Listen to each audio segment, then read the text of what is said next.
Well, hello there, love bugs. You should be receiving this video on Thanksgiving morning, okay? And as you see, there's my sister. I am here back home in the DMV trying to enjoy the family, right? Get this out my face. And so what I decided to do, per my Vicky Davis, she said, Nay, you should do some re-uploads. You know, don't work so hard. And I said, oh, shiz, maybe I should do a couple of re-uploads, right? So here you have it. I'm not sure which episode this is, but maybe it will prompt you to check out that playlist. Let's get into it.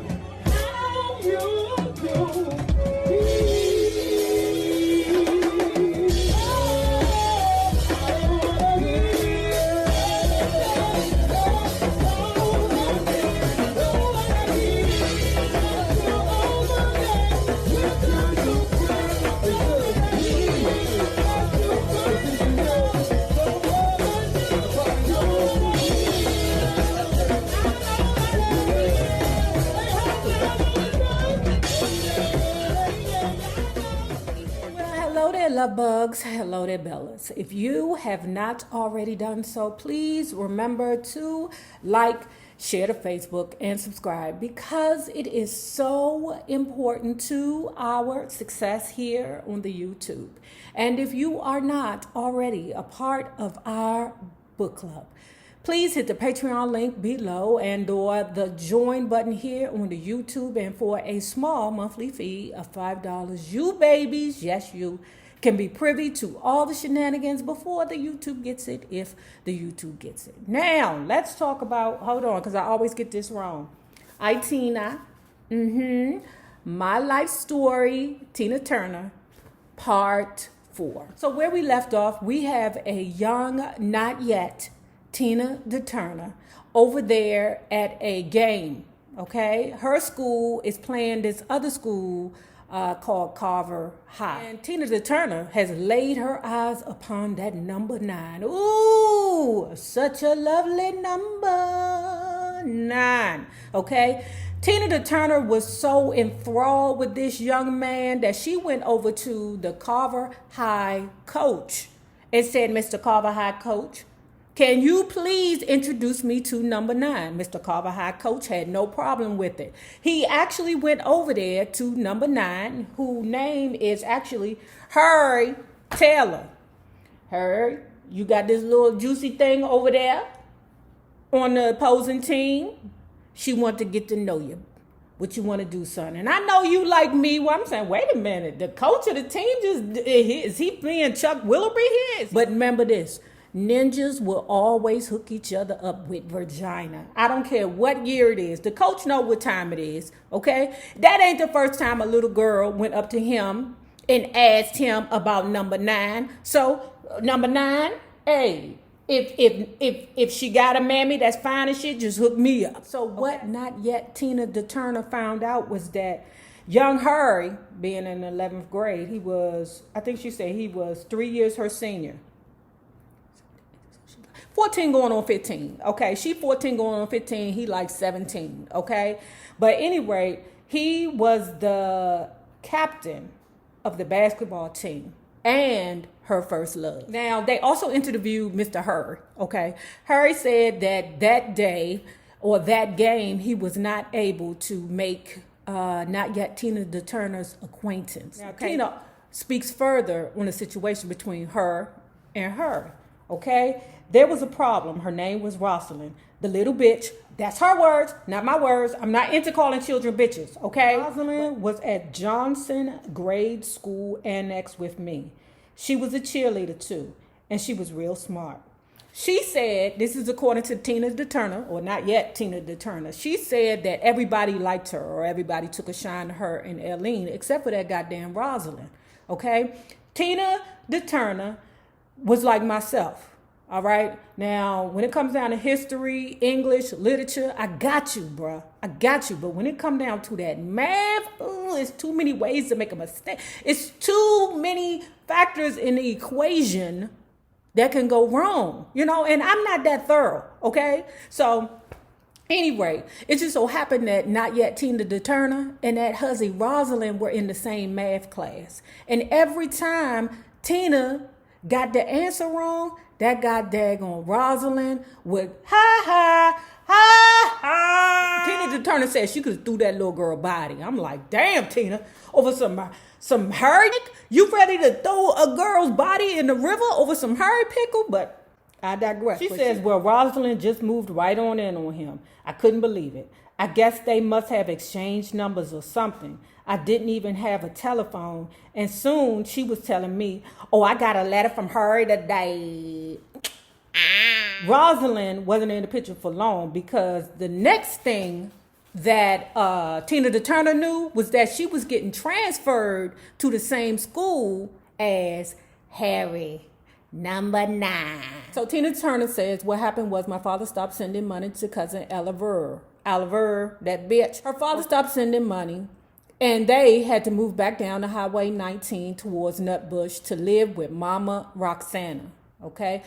And Uncle Gil, okay? You know, that is her father's mother and brother. And with that move, she was sent to Carver High School with number 9. Carver turned out to be a pretty good move in my life.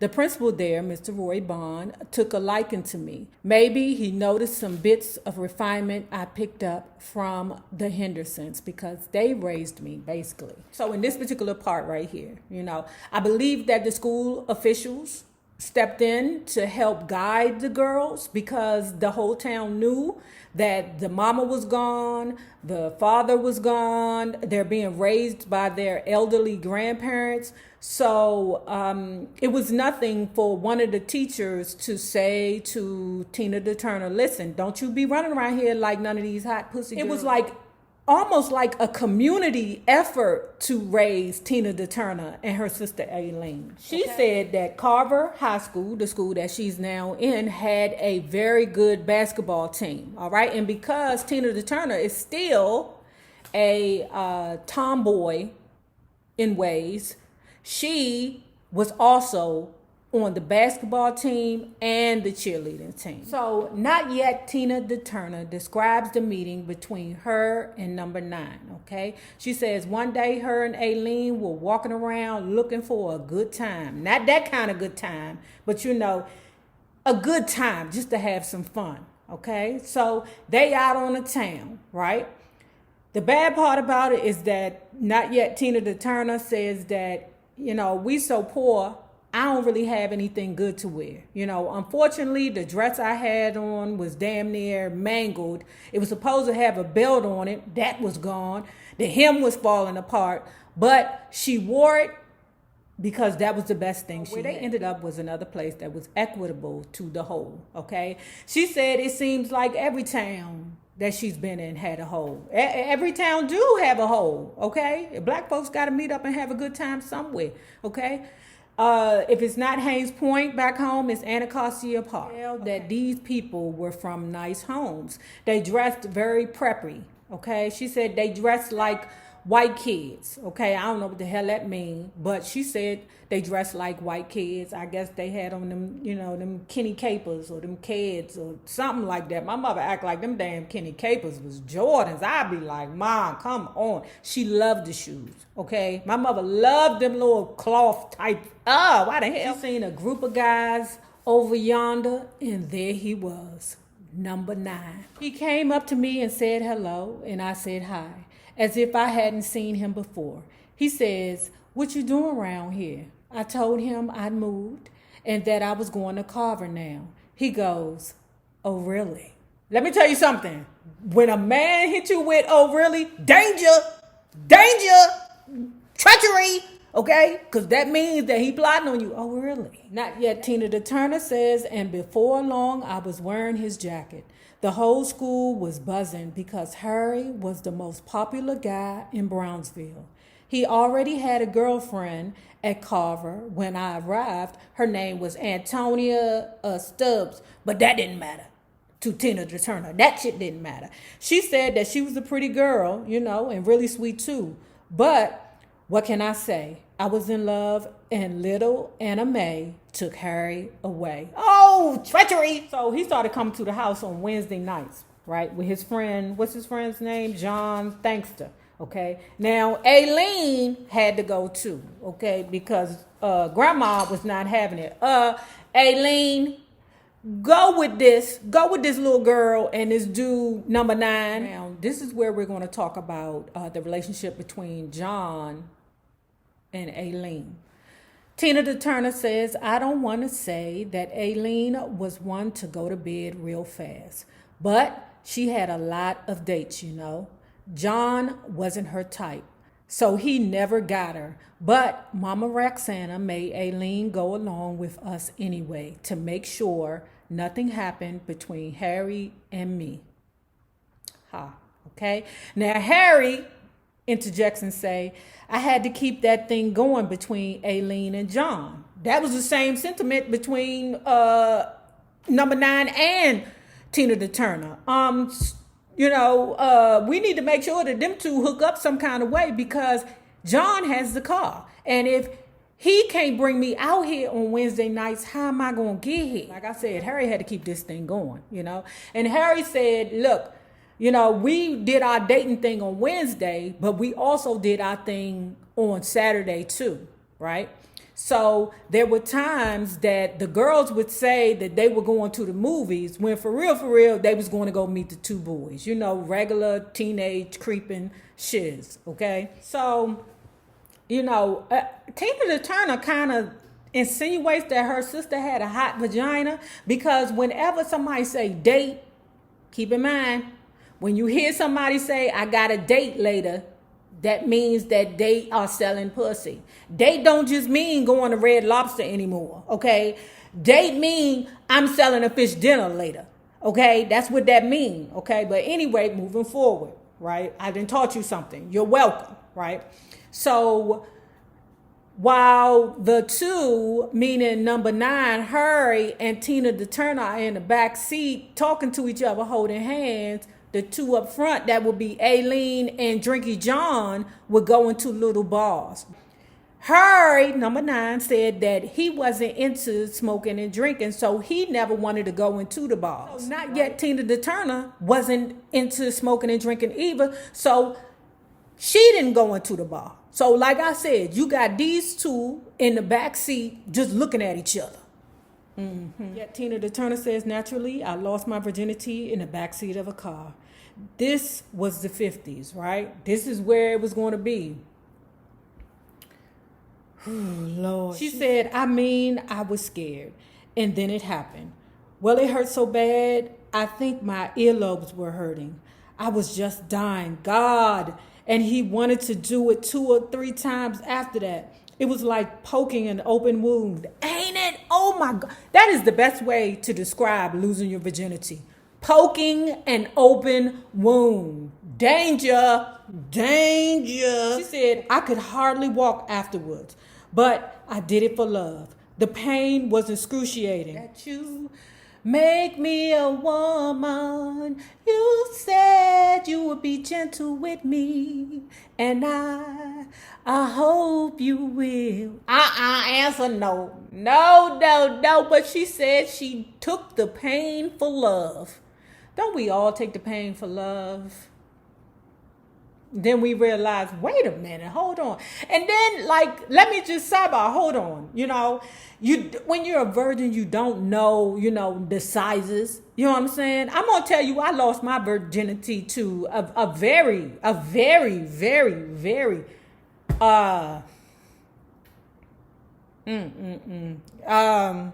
that shit wasn't right. My dress was soiled from the experience, of course. She said she tried to take it home and hide it. No, why did you hide the dress, you dumb bitch? You're supposed to wash the shit out, okay? Or burn it, okay? Because it was stuff all over the damn dress. Oh, my God. Okay, but she young, she dumb, okay? And when you that dumb, you really shouldn't be giving, nobody your teeth.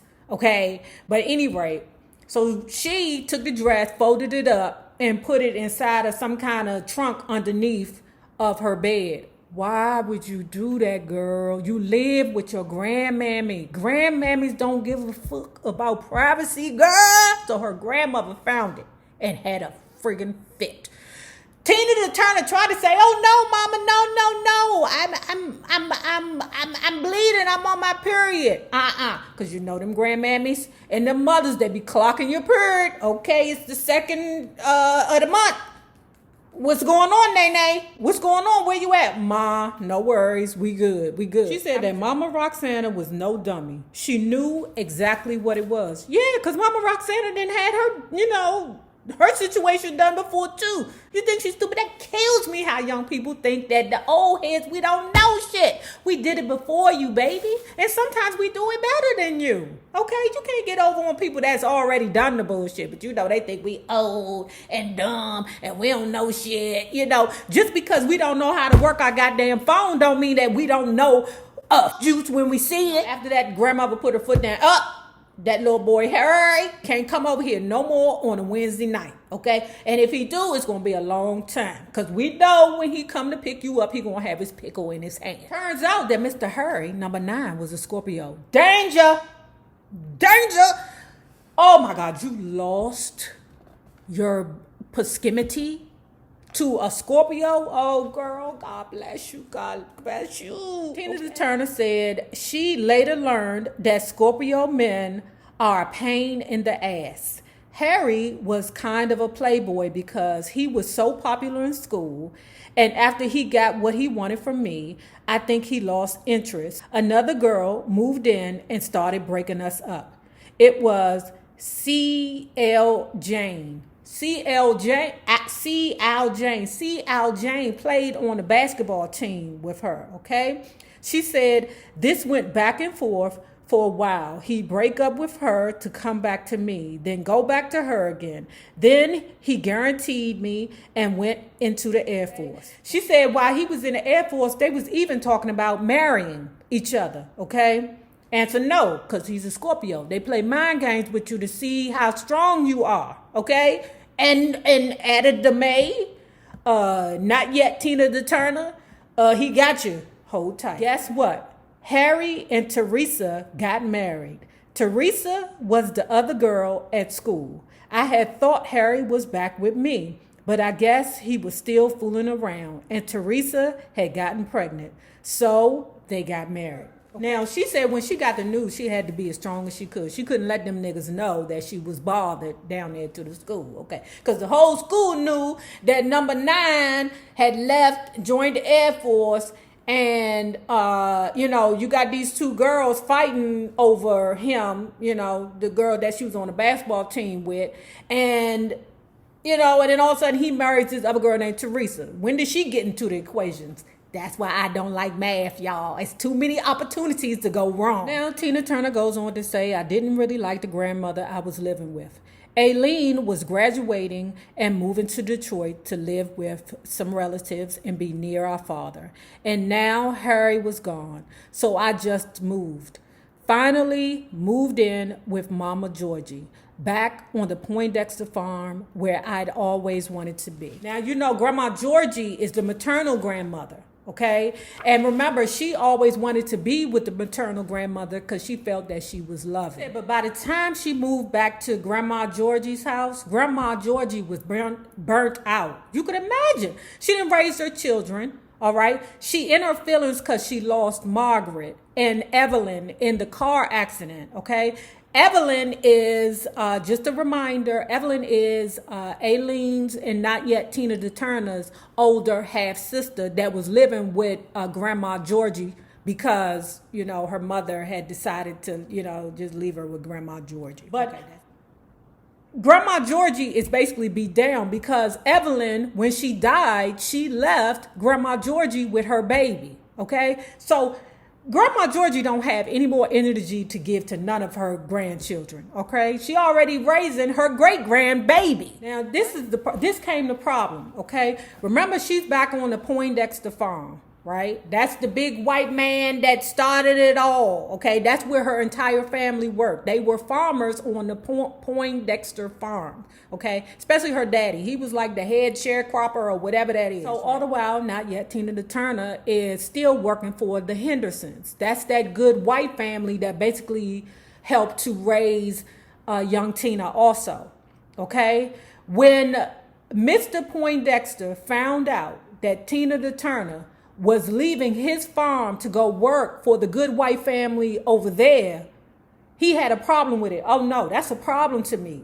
So you mean to tell me you can't work for me, but you can, trot your ass over there to the Hendersons and work for them? That's a concern for me. If you live on a Poindexter property, then you need to be working for the Poindexters. So again, like I'm saying, she's still working for the Hendersons, okay? The Hendersons decided to take young Tina with them on a family vacation to Dallas, Texas. While she was away on this trip, Mama Georgie had passed, okay? Oh God. Oh my gosh. What's next for Tina Turner? Well, of course, my mother came down for the funeral. By this time, with Daddy completely out of this picture, she had started sending clothes here and there and a little money occasionally. And I'd sort of start feeling a little bit better about our relationship. So she came down from the north, from St. Louis, and she was beautiful. Ma wanted me to go back and live with her in St. Louis. Girl, hallelujah, hallelujah. Aileen was already there. She hadn't stayed in Detroit too long, and so I decided to go. I felt I outlived Tennessee. There was nothing there for me anymore. Nothing but Mama Roxana and Uncle Gil. So I left. So, she ain't got no problem with leaving Mama Roxana and Uncle Gil. So St. Louis in the mid-50s was a fairly sedate place. East St. Louis had action and it never seemed to stop. The nightlife at the places like the Blue Note and the Birdcage, the Sportsman and the Lakeside, and all kinds of jazz clubs, to Perry's Lounge in Eagle Park, to Kingsbury and Garrett's Lounge in Madison. Some of those places didn't even have keys to the front door. Anna Mae Bullock, 16 years old and fresh from the backwoods of Tennessee, knew nothing of such high life upon arriving in St. Louis to live with her mother. She would soon learn, however, that entry was provided by her sister Aileen. Aileen was already employed as a barmaid at a local club. Aileen would rave about what she considered to be the hottest band in town, the Kings of Rhythm, led by a wiry little guitarist named Ike Turner.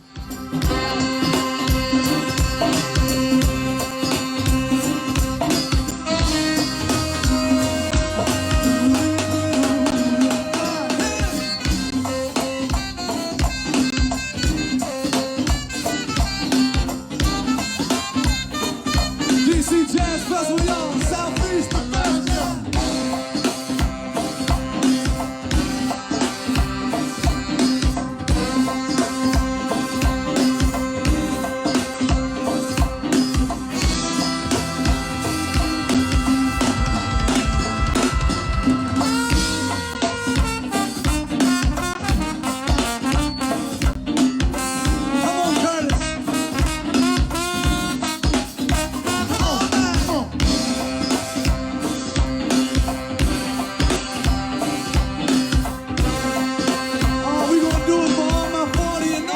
If you have not already done so, please remember to like, share to Facebook, and subscribe, because it is so important to our success here on the YouTube. Now, remember this. The same people that you meet on the way up will always be the same people that you meet on the way down, my naysayers, my patron loves. You babies, y'all have a good one. Peace.